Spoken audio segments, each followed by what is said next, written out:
Tonight, with abortion in America on the rise after the overturning of Roe v. Wade. Of course we love that baby in the womb, and we love that mom. How some ministries are working to care for women who want to make a different decision. And I'm not sure exactly how much rain we've had here. We've got water in the house. The latest as Tropical Storm Debbie moves up the East Coast. Also, do you think that God can work through AI? Artificial intelligence and the pulpit. Why pastors say Christians need a game plan for this fast-changing technology. All this and more tonight on Faith Nation.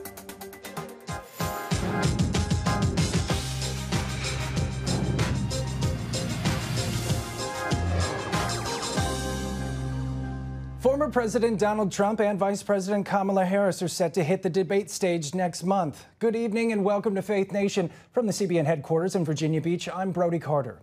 Well, Trump and Harris have officially agreed to face off in a presidential debate September 10th. That'll be hosted by ABC. Today, after spending days off the campaign trail and out of the public eye, Trump held a rare press conference at his Mar-a-Lago estate where he blasted his challenger and her new running mate, Minnesota Governor Tim Walz. We have somebody that hasn't received one vote for president, and she's running, and that's fine with me. But we were given Joe Biden, and now we're given somebody else. And I think, frankly, I'd rather be running against the somebody else. But that was their choice. They decided to do that because Kamala's record is horrible. Well, in the meantime, Harris and Walz are continuing their blitz through swing states, today holding another event in the must-win state of Michigan. Last night, she spoke before a packed rally of 15,000 supporters. The path to the White House runs right through this state. And with your help, we will win in November. We will win. Harris and Walz will continue their battleground tour with a rally in Phoenix tomorrow and Las Vegas on Saturday. Trump's running mate J.D. Vance is also on his own tour through swing states. And this weekend, Trump has a rally in Montana. Well, we are now seeing a clear impact across the country caused by the end of Roe versus Wade.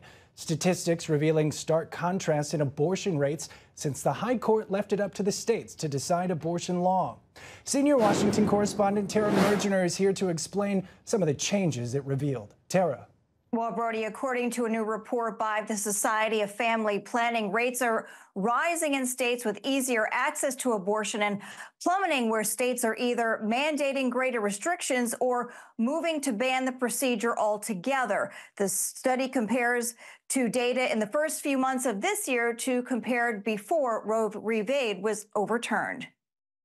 The data shows a clear divide, abortions increasing where it remains legal, like Illinois, Kansas, and New Mexico, while dropping by about half in states with 6-week bans and nearly vanishing in the 14 states with full abortion bans, such as Texas, Alabama, and others.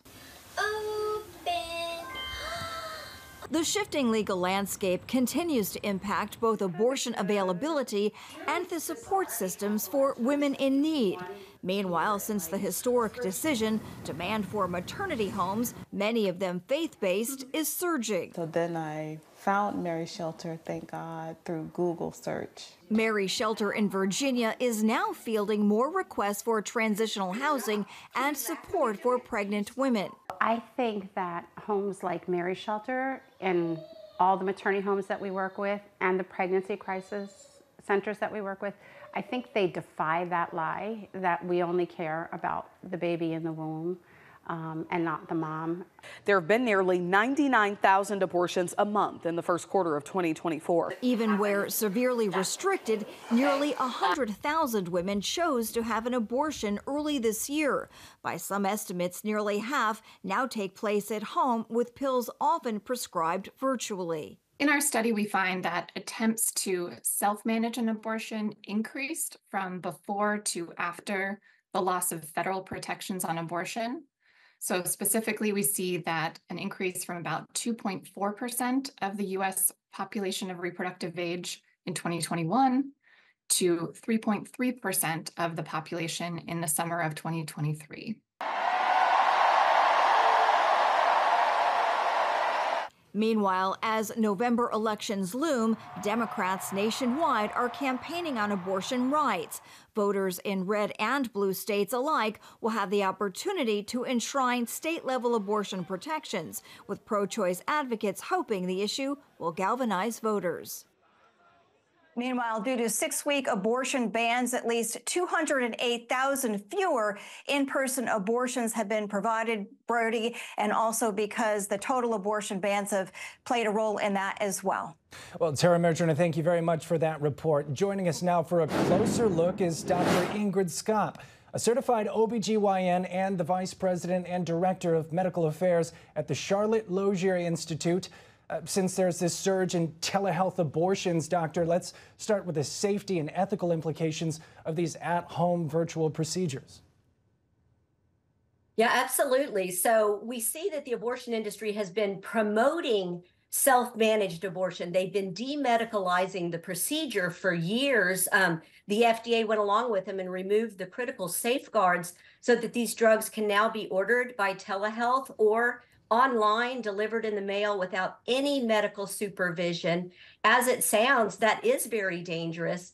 And yet now the abortion industry is pointing at women who are self-managing their abortions. They're trying to blame it on the laws when in fact it's been the plan all along. And we don't really know how many are occurring because there's almost nothing about abortion data in our country that is mandatorily collected.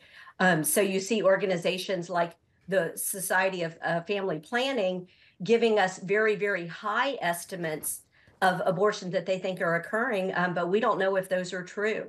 So this is obviously making it more accessible in states that have clear laws against and full bans on abortion. Is that correct?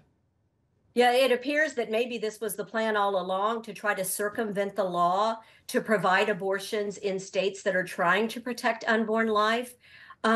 And the reality is many states have passed what they call shield laws protecting their law-breaking abortionist. So if an abortionist in New York sends drugs into my state of Texas and injures or kills one of my women, those states are trying to protect those doctors who've provided the illegal abortions. Meanwhile, the women have no one to turn to.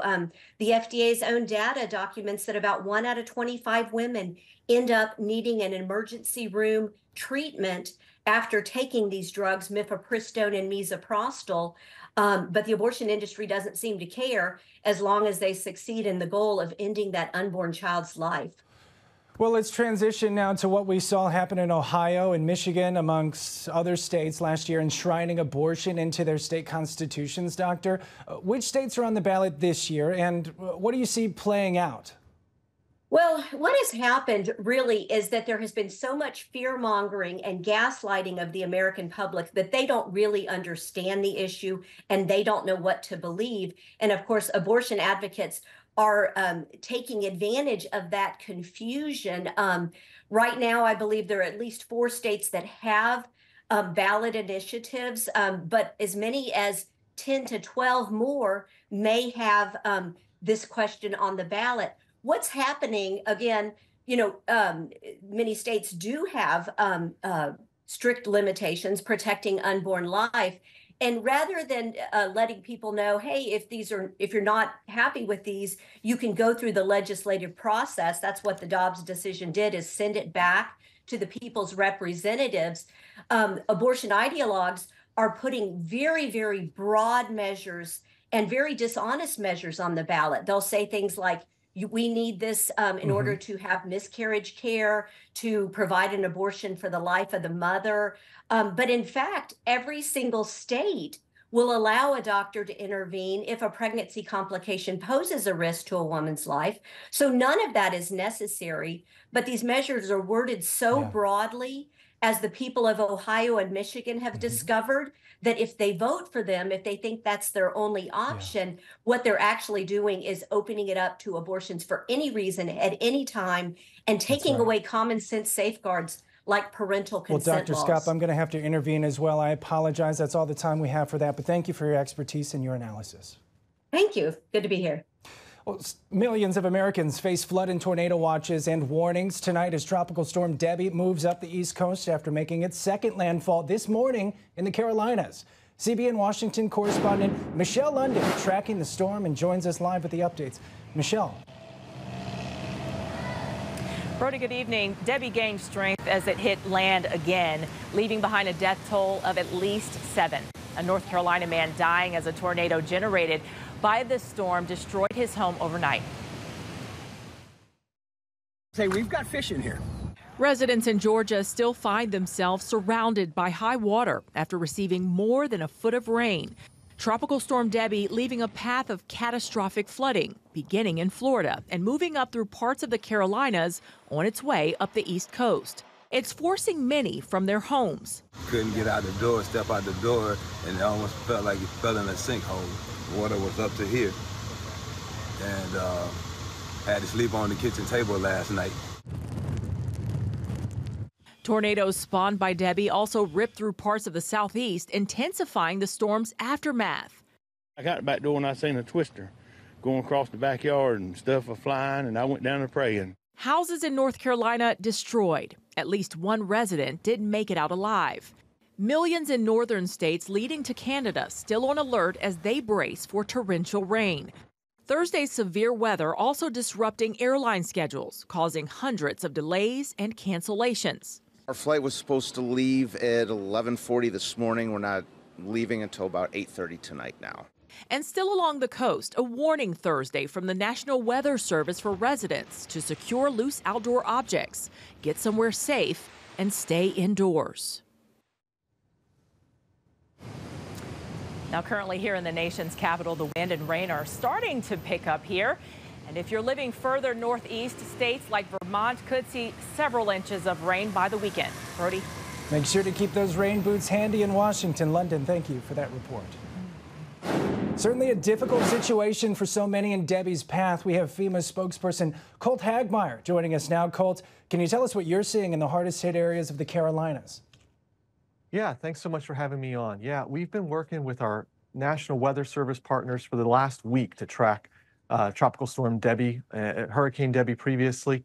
And we've been working with our state and local partners from Florida all the way up to Virginia, and we're working with our partners in the Northeast to get ready for her impacts, as well as to respond to what's already happened. Hurricane Debbie, now Tropical Storm Debbie, has had a lot of impacts in South Carolina, North Carolina, and now potentially into Central Virginia. And we're working very closely to assess those and to make sure that we have all the resources needed there before the storm and after. So this is just an ideal opportunity for those who are in her path to get a plan together and be ready to act. I just heard some of what you were reporting about folks who had some flooding in their homes. Like, that could happen in a lot of different places. And so it's critically important that each person has a plan for what to do if floodwaters come their way. Well, some of the damage very similar to what we've seen in the past when it comes to these types of storms. So you'd made mention to the resources. What is readily available thanks to FEMA? Yeah, so we have over 900 responders deployed to the southeast and more coming as needed. We've distributed over 1 million meals, over 1.7 million liters of water, and the president has issued emergency declarations in Florida, Georgia, South Carolina, and North Carolina. And all that means is that we're fully engaged.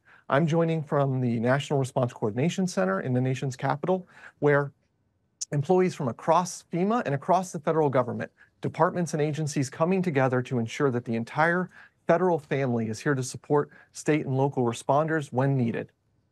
So what advice and what other resources can be provided to those residents affected by the storm?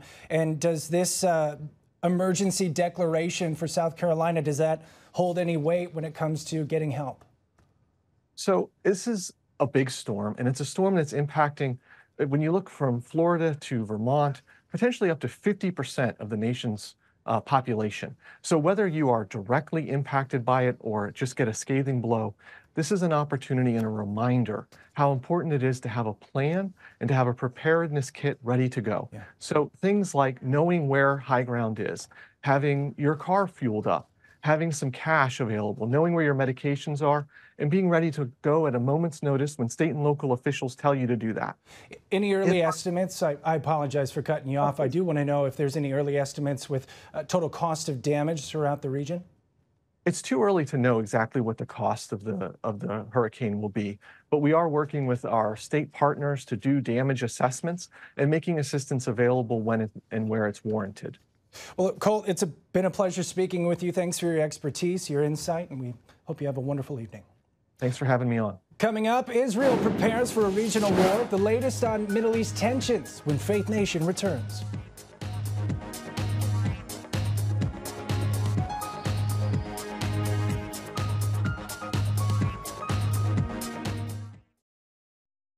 Welcome back to Faith Nation. New reports tonight that Israel is launching another ground invasion of Khan Yunis in southern Gaza. This is leaders brace for a potential regional war. Over the last 24 hours, the IDF has struck dozens of Hamas targets across the Strip. Israel says the terror group has embedded itself densely in populated areas throughout the region. According to Gaza officials, dozens of Palestinians have been killed in those air raids. They've not distinguished between militants and civilians in those death tolls. Meanwhile, all eyes are on Israel's northern border with Lebanon for signs that Hezbollah could spearhead an Iranian attack. We are on high defense readiness in all the parameters that we have. Some of them are hidden and some of them are visible to the public. The strength and resilience of the Israeli public is a key issue. There is a psychological attempt by the enemy to sow fear, to tell stories, to intimidate.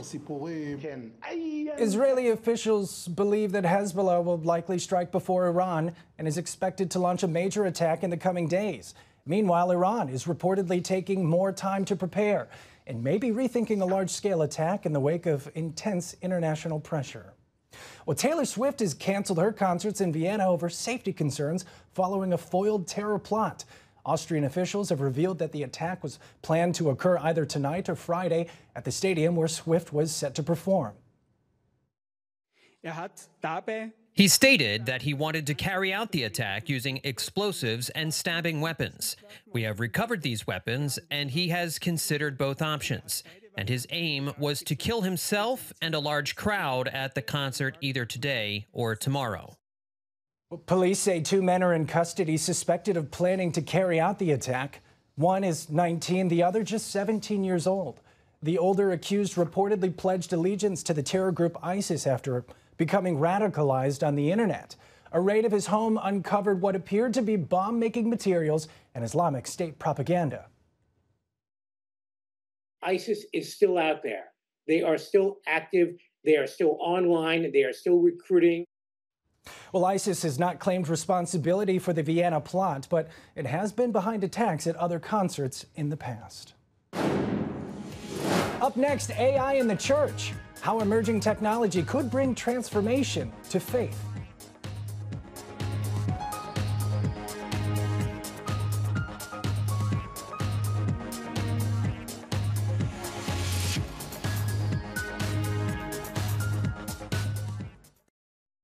Welcome back to Faith Nation. AI's integration into religion is raising new theological questions, and experts say churches need to be prepared. Recently, I investigated how artificial intelligence is transforming faith-based interactions. Take a look. One of the questions we actually asked was, do you think that God can work through AI? And we found that a really large number of pastors say that God can work through AI.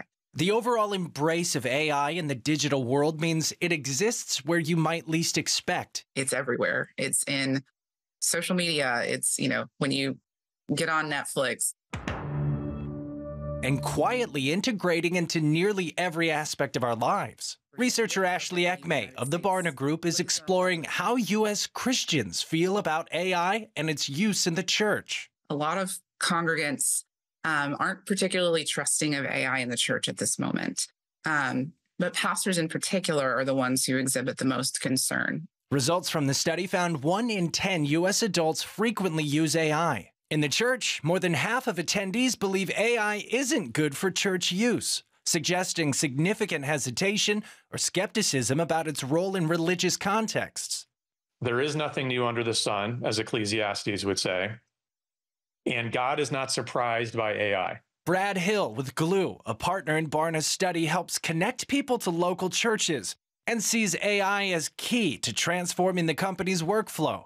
We used to have to employ much more manual process to look at an inbound connection request and match it to the right church. So we've taken that now from about 3 hours down to milliseconds. Glue is investing about $25 million towards implementing AI in the church, including research and development. And Hill says it's time for pastors to also put together a game plan.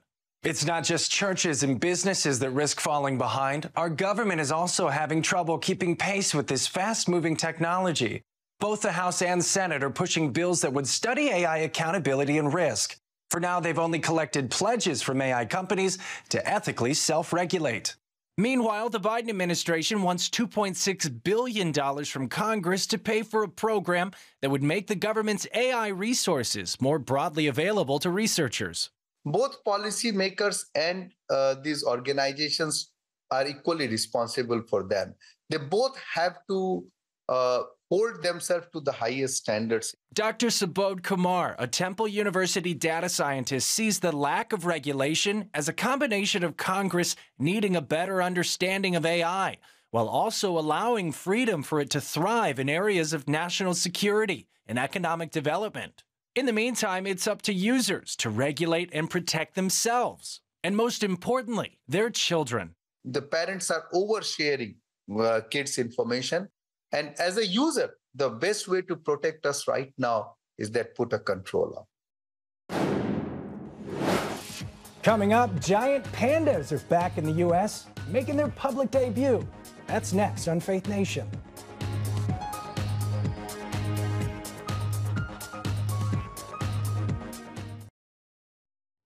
Finally tonight, a much-anticipated exhibit at the San Diego Zoo. A pair of giant pandas making their public debut today after arriving from China in June.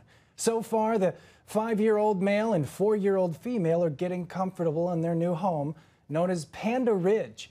The enclosure is 4 times larger than the zoo's previous panda habitat. It's inspired by the landscape in China, with plenty of trees for climbing and hills made for rolling. And the two are the first pandas to enter the U.S. in 21 years, marking a new round of such exchanges with China. It just brings a smile to your face when you see that. That'll do it for us. A great way to end on Faith Nation. We'll see you here tomorrow.